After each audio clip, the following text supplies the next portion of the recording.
Olá, tudo bem? Nós estamos agora aqui para tratar a respeito de litisconsórcio. Então nós vimos a respeito das partes, sabemos como é composta essa relação jurídica processual e agora nós vamos falar de um outro fenômeno processual que é o litisconsórcio. Então aquele exemplo que eu dei lá na aula de partes, que geralmente a relação é composta por um autor e por um réu, é relativizado agora com a ideia de litisconsórcio, que é justamente quando se tem mais de uma pessoa no mesmo polo processual, quando se tem mais de um autor ou mais de um réu naquela relação jurídica processual, nós estamos diante de um litisconsórcio, ok? Então é isso que vai definir o conceito de litisconsórcio. Mais de uma pessoa física ou jurídica dentro do mesmo polo processual. E a legislação autoriza a formação de litisconsórcio, e às vezes ela até exige a formação de litisconsórcio, porque ela quer proteger, na verdade, ou quer promover a economia processual e a segurança jurídica, porque então autorizando que duas ou mais pessoas componham o mesmo polo da relação jurídica processual, evita-se a propositura de 2 ou 3 ou 4 processos, um processo para cada pessoa. Então elas podem, dependendo do respeito às regras processuais, unirem-se e proporem uma demanda apenas, formando um litisconsórcio, certo? Isso por precaução, para que se preserve a economia processual e se promova a segurança jurídica, na medida em que aquilo vai ser julgado por um mesmo juiz e vai ser dado então um tratamento igualitário para aquelas partes, Se elas estiverem numa situação semelhante, o risco de elas terem um tratamento diferenciado que implique em insegurança jurídica ou em desigualdade social resta bastante diminuído, ok? A doutrina faz uma classificação dos tipos de litisconsórcio que nós precisamos entender. Então, a primeira classificação que é feita entre litisconsórcio ativo, passivo e misto. E é bem simples de entender isso, porque o litisconsórcio ativo é quando nós temos 2 ou mais autores. O litisconsórcio passivo é quando nós temos 2 ou mais réus. E o litisconsórcio misto é quando nós temos 2 ou mais autores e 2 ou mais réus, ok? Tranquilo de entender isso. Temos também uma outra classificação que estabelece entre uma ideia de litisconsórcio inicial e litisconsórcio ulterior. O litisconsórcio inicial é aquele que já é formado na propositura da ação ou na formação da relação jurídico-processual. Já no início ali nós temos 2 ou mais autores ou 2 ou mais réus, e esse é o litisconsórcio inicial. E o ulterior é aquele que é formado depois de que já está formada a relação jurídico-processual. Aí há um acréscimo de partes, entram mais partes em algum dos polos processuais, e aí nós temos um litisconsórcio ulterior. E aí nós vamos definir isso com relação ao tempo. Se for no início do processo é inicial, se for depois da formação da relação jurídica processual, aí é um litisconsórcio ulterior, fica bem fácil de definir quando é um e quando é outro. E a doutrina faz, além disso, uma terceira classificação para falar sobre o litisconsórcio facultativo e o litisconsórcio necessário. E esse convém uma atenção um pouco maior. O litisconsórcio facultativo, o próprio nome já está dizendo, a sua formação não é obrigatória. E ele está disposto lá no artigo 113 do novo Código de Processo Civil. Ele diz assim: 2 ou mais pessoas podem litigar no mesmo processo, em conjunto, ativa ou passivamente, ou seja, como autores ou como réus. Quando, inciso 1º, entre elas houver comunhão de direitos ou de obrigações relativamente à lide. Inciso 2º, entre as causas houver conexão pelo pedido ou pela causa de pedir. Inciso 3º, quando ocorrer afinidade de questões por ponto comum de fato ou de direito. Nesses casos do artigo 113 do novo Código de Processo Civil, é possível, veja bem o que no caput ele está falando, 2 ou mais pessoas podem litigar em conjunto no mesmo processo. É possível que essas partes que se enquadrem em uma dessas hipóteses do artigo 113 possam então litigar em conjunto no mesmo polo processual, no mesmo processo, certo? Esse é o litisconsórcio facultativo. É facultativo por quê? Vamos imaginar que nós estamos diante de um acidente de trânsito causado por uma pessoa que teve como vítima outras 3 pessoas. Cada uma dessas 3 pessoas que restou vitimada por esse acidente de trânsito pode propor a sua ação. Então nós teríamos 3 processos diferentes, mas elas podem se unir e propor uma ação, cada uma fazendo o pedido, o seu pedido, né? Mas isso tudo num mesmo processo, formando um litisconsórcio ativo. Nesse caso, nós temos um litisconsórcio facultativo, porque se enquadra aqui nas hipóteses do artigo 113 e ele fala que pode se formar o litisconsórcio. Não é obrigatório o litisconsórcio, que é o que diferencia fundamentalmente o litisconsórcio facultativo do litisconsórcio necessário, que é o que nós vamos ver agora. E está previsto lá no artigo 114 do CPC. Diz que o litisconsórcio será necessário por disposição de lei ou quando, pela natureza da relação jurídica controvertida, a eficácia da sentença depender da citação de todos os que devam ser litisconsórcio, ou melhor, litisconsortes. Então, o que nós temos de diferença fundamental entre o facultativo e o necessário é que o necessário é obrigatório e o facultativo não. E essa obrigatoriedade do necessário pode decorrer tanto da natureza jurídica controvertida, né? A natureza da relação jurídica controvertida, ou pode depender da lei, por disposição legal expressa. A lei diz, nesse caso, tem que formar litisconsórcio, então o litisconsórcio passa a ser necessário, ok? Se não for formado o litisconsórcio, aí há um vício grave no processo, né? Pode ser inexistência jurídica, ineficácia ou nulidade da decisão. Ok?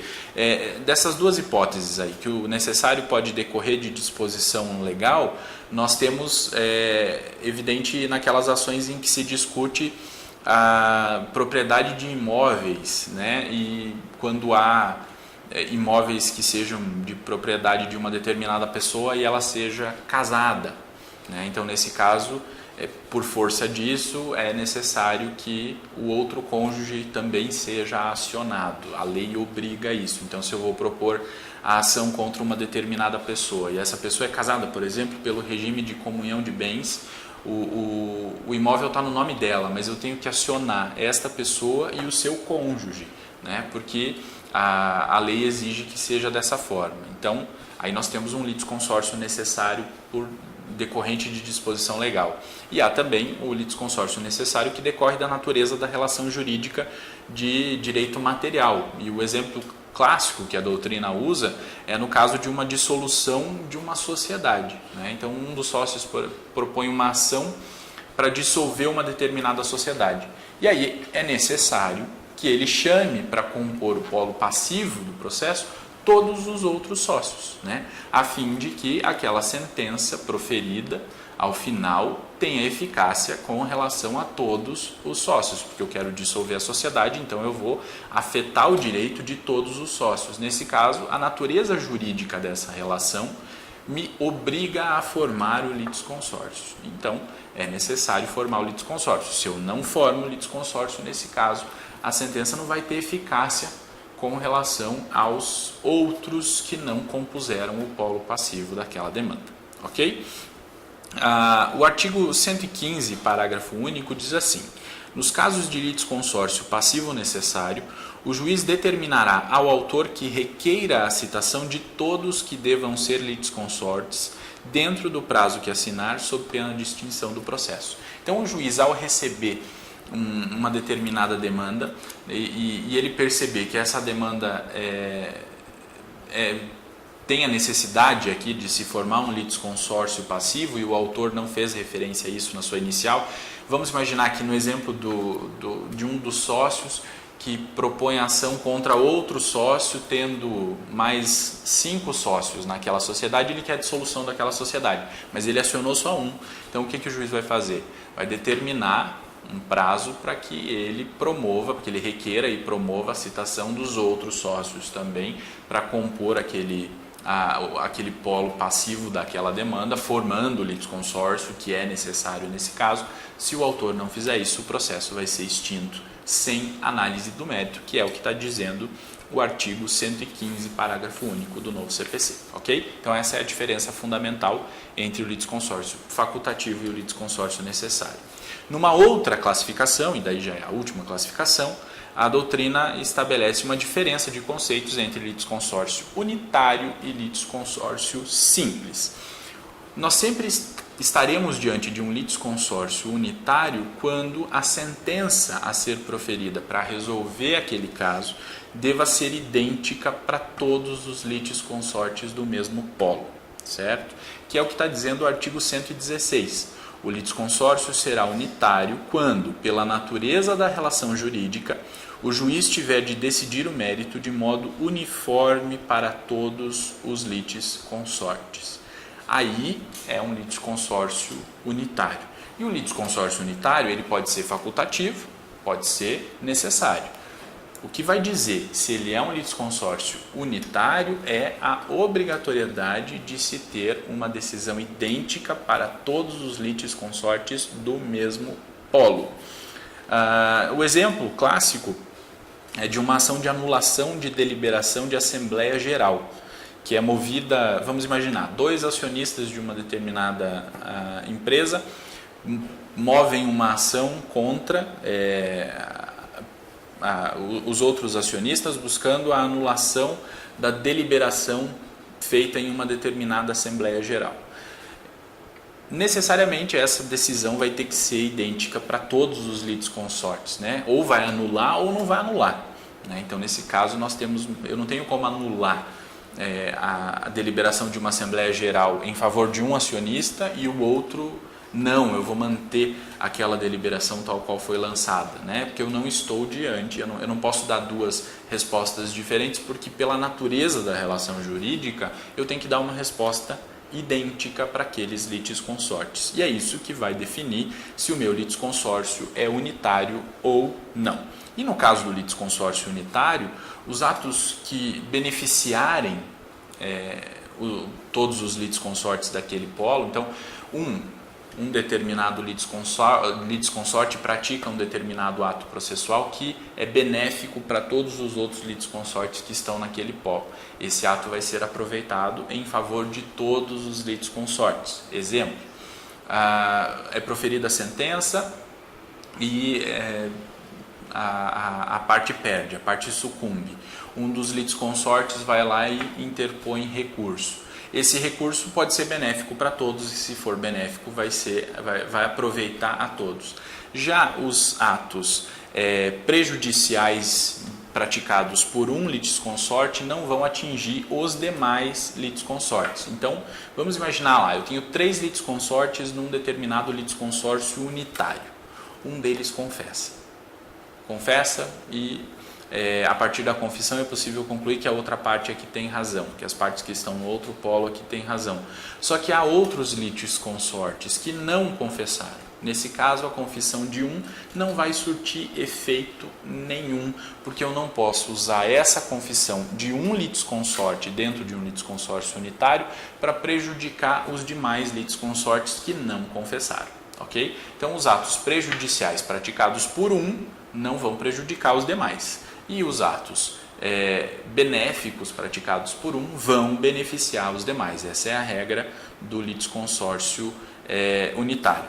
O artigo 117 diz assim: os litisconsortes serão considerados em suas relações com a parte adversa como litigantes distintos, exceto no litisconsórcio unitário, caso em que os atos e as omissões de um não prejudicarão os outros, mas os poderão beneficiar.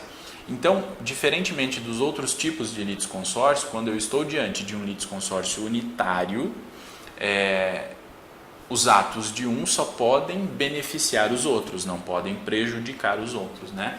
Eles não vão ser entendidos como litigantes distintos, é um bloco de litigantes, porque eu tenho que dar uma decisão única para todos, né? Uma resposta única para todos os litisconsortes daquele polo, ok? E Em contrapartida ao litisconsórcio unitário, nós temos o litisconsórcio simples, que é sempre que acontece de se ter um litisconsórcio, mas não há a obrigatoriedade de se dar uma decisão idêntica para todos os litisconsortes que compõem aquele polo processual. Então não há essa necessidade de identidade de julgamento para todos os litisconsortes. E o exemplo que eu dou é naquele caso do acidente de trânsito. 3 pessoas propuseram uma ação alegando terem sido vitimadas por uma outra pessoa, né? Então, a Maria, o João e o José propõem ação contra o Paulo, dizendo que o Paulo causou um determinado acidente de trânsito. É possível que o juiz diga que a Maria, o João, tem razão e que o José não tem razão, porque o José também trafegava em desrespeito às normas do Código de Trânsito Brasileiro. Vamos imaginar. Então, nós tivemos decisões diferentes. Uma mesma sentença que julgou procedente o pedido da Maria, o pedido do João, mas julgou improcedente o pedido do José.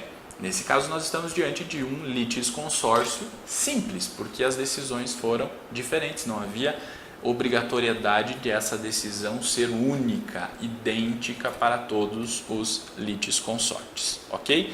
Nesse caso do litisconsórcio simples, os litisconsortes são, como diz o artigo 117, considerados em suas relações com a parte adversa como litigantes distintos, né? Eles têm independência e autonomia. Os atos praticados por um não prejudica e nem favorece o outro litisconsorte, ok? Cada um aí é dono do seu direito e vai ter que produzir as provas necessárias para demonstrar o seu direito e para convencer o juiz da sua razão, ok? Porque eles são considerados distintos. Muito bem. Nós já conhecemos essa regra do artigo 229 que fala da contagem dobrada de prazo naqueles casos em que eu tenho um litisconsórcio, né, cujas partes têm procuradores diferentes de escritórios de advocacia diferentes em processos com autos físicos, e aí vai ter a contagem dobrada de prazos. Se eu não estiver dentro dessa condição, pode ser lá que sejam partes diferentes, né? Eu tenho litisconsortes no mesmo polo, só que eles são defendidos pelo mesmo advogado ou pelo mesmo escritório. Eu não vou ter prazo dobrado, também não tenho prazo dobrado se o meu processo tramitar em autos digitais, autos virtuais. Nesse caso, só vou ter prazo dobrado se os autos forem de processos físicos. Ok? E para finalizar, o artigo 113, parágrafo 1º, diz assim: o juiz poderá limitar o litisconsórcio facultativo quanto ao número de litigantes na fase de conhecimento, na liquidação de sentença ou na execução, quando este comprometer a rápida solução do litígio ou dificultar a defesa ou o cumprimento da sentença. Aqui nós estamos diante do chamado litisconsórcio multitudinário. Temos muita gente no mesmo polo processual numa hipótese de litisconsórcio facultativo. Lembrando que o facultativo é aquele que pode ser formado ou não, né? Nós vimos lá no início que a ideia do litisconsórcio era promover economia processual, porque eu vou juntar várias pessoas no mesmo polo processual, né? Em vez de ter várias ações, eu tenho uma só. Então eu vou ter economia processual. Só que a mesma lógica da economia processual, que envolve tanto a preocupação com dinheiro como a preocupação com o tempo, se tiver muita gente no mesmo polo processual, pode ser prejudicial para o andamento do processo. O processo pode ficar mais lento, né? E aí, nesse caso, nós vamos aplicar o que está disposto aqui no artigo 113, parágrafo 1º, e autorizamos o juiz, então, a limitar o número de litisconsortes, no caso de litisconsórcio multitudinário. Tem muita gente, vai atrasar o andamento do feito. Nós estamos diante de um litisconsórcio facultativo, é possível ao juiz determinar se esse tanto de gente for prejudicar o andamento do processo, o tempo do processo, é possível ao juiz limitar o número de litisconsortes e determinar aí a divisão em outras várias ações. Ok? Era isso que nós tínhamos que falar sobre o litisconsórcio no processo civil. Nos vemos na próxima. Até lá!